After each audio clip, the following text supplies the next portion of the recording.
Kolbrin Bible, Book 4, Sons of Fire, Chapter 14, The Rolls of Record, 8. SOF 14:1. The sister of Cabal K was born in the house of Sathus, and her name was Amareti. There were 4 children, and one still remains among us. Amareti was said to be a lovely-faced woman. SOF 14:2. In the days when the city was being built, the barbarians came and went freely among us. Many came, but stood off and watched from afar, for they did not understand our ways. Among those who came was Cluth, the son of Clada, and brother of Cladwiggan. And he talked with Amareti in the days when she was still in her father's household. In those days she sat at the place of the talking stone, which still stands in its place, for she was among those who sought to know the speech of the barbarians. SOF 14:3. In the season of fruitfulness, the true wife of Claudia was overcome with a sickness, which no one among her own people could cure, not even the wise men or priests, who were able enough in such things. Therefore, Cluth came to Ramana, the mother of Amareti, who was known afar for her skill with herbs. Amareti came with Cluth to speak for him. When Ramana understood his needs, she and Amareti went with him, taking 2 armed men and men of the barbarians. The peace of Cladwiggan went before them. They came to the place where the true wife of Claudia lay. On the evening of the 2nd day, the wise men and priests were among the people, muttering against the woman, and dark looks were cast upon Ramana. SOF 14:4. The mother of Amareti cleansed the sick woman with ashes and made a brew of herbs and bitter bark of the river ash. She sat by the true wife of Claudia, and in the morning the sick body no longer burned, neither did it consume itself.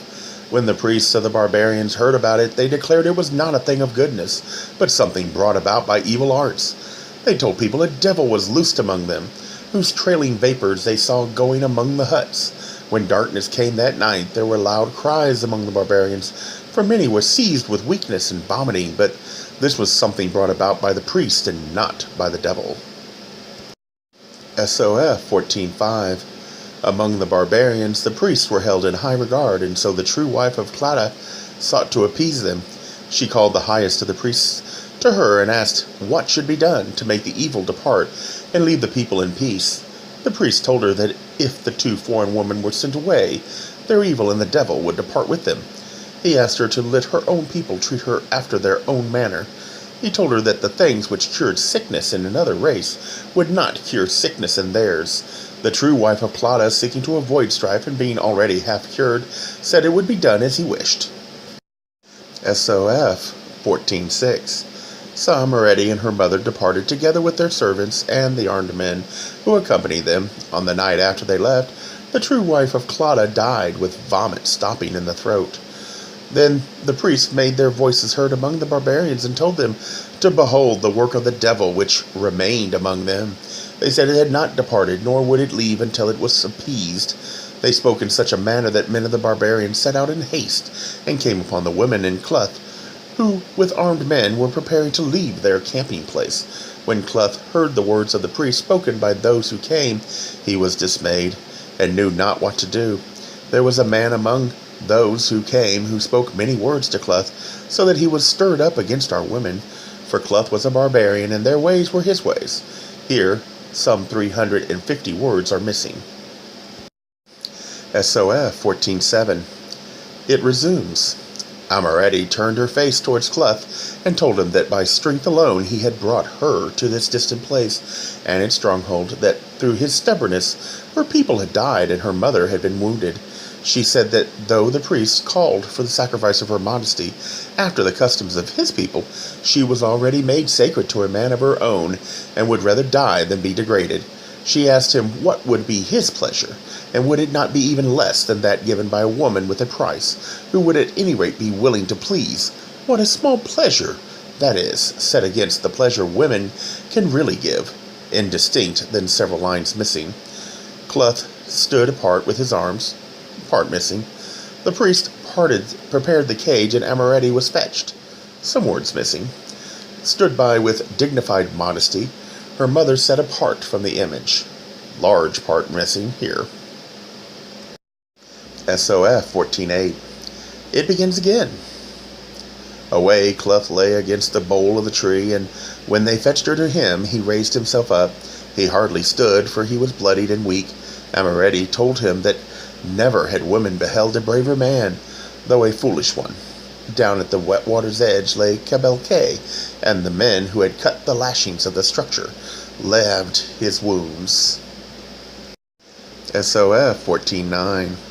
The old man who had read the omens and divided the people bade those nearby to carry Cloth to the river bank.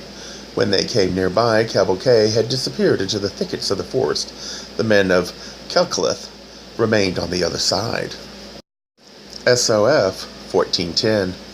They left the destroyed place and the buried dead behind them, and Amoretti stayed in the keeping of the priest of Cladwiggan.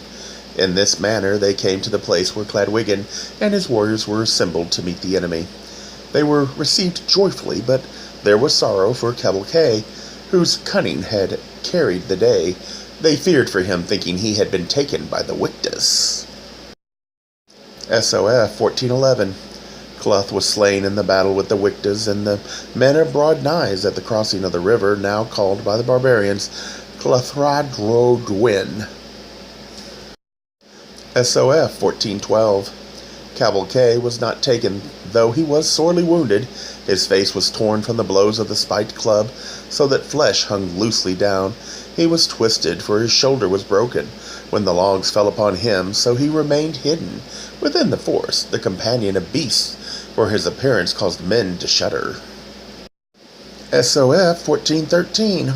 When the leaves left the trees in the fall of the year, he came close into the city, near the boundary, where Amoretti was wont to sit, by the side of the flowing stream.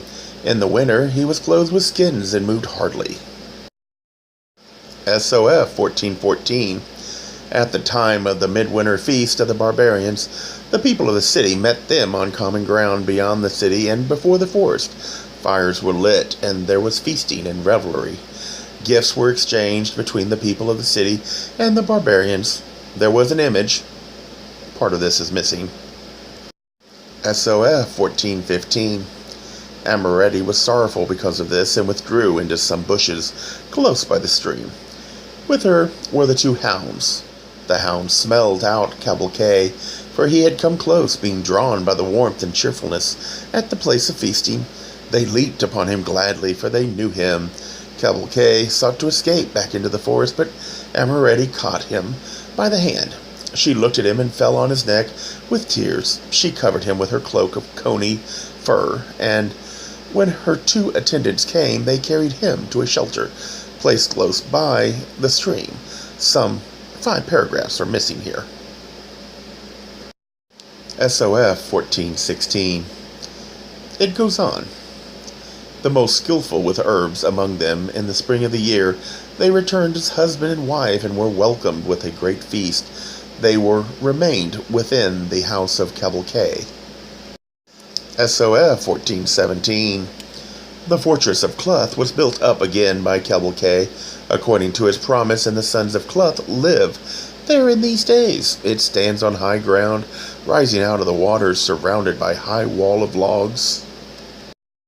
SOF 14:18. The city was built and finished with a wall, which was 2 walls of wood with soil between. Men came in ships with cloth and pottery, with things of metal and shells and beads. The barbarians gave much for cloth dyed scarlet, for their tree blue is not fast in cloth. Scarlet is made nowhere except in the land of the sons of fire, where a white fish turns scarlet under the warmth of the sun. Men say that those who bring the scarlet cloth declare it to have been found in this manner.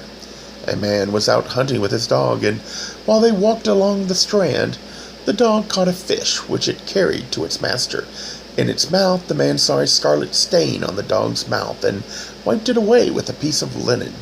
When the color could not be withdrawn from the cloth, it was taken to a dyer, who sought out the thing that had made it. SOF 14:19. The temple was built within the city and raised up on logs. Beside it was the place of instruction, and just before it was the place of exchanging. It stands today as a sanctuary and a center for those who seek the light. In its keeping are the records of the children of light, who are the children of the written word. SOF 1420. But all is not well with the heart and spirit of the city, which is the people. A city lives not by the wood and stones with which it is built. Therefore, since the coming of Salmon of the Barhedihoi, and those who follow Ameth, we, who are the heart of the children of light, prepare our departure. Some words are missing here. By the waters of Gleth, not far distant, where we may dwell by ourselves. SOF 1421. The first books we leave in the temple with those who guard them, but we have made other books which will go with us. In another place we will make them incorruptible. Piece missing here. This we leave with you, as we also take it with us, so that it may not be lost. The names are written and the seals placed.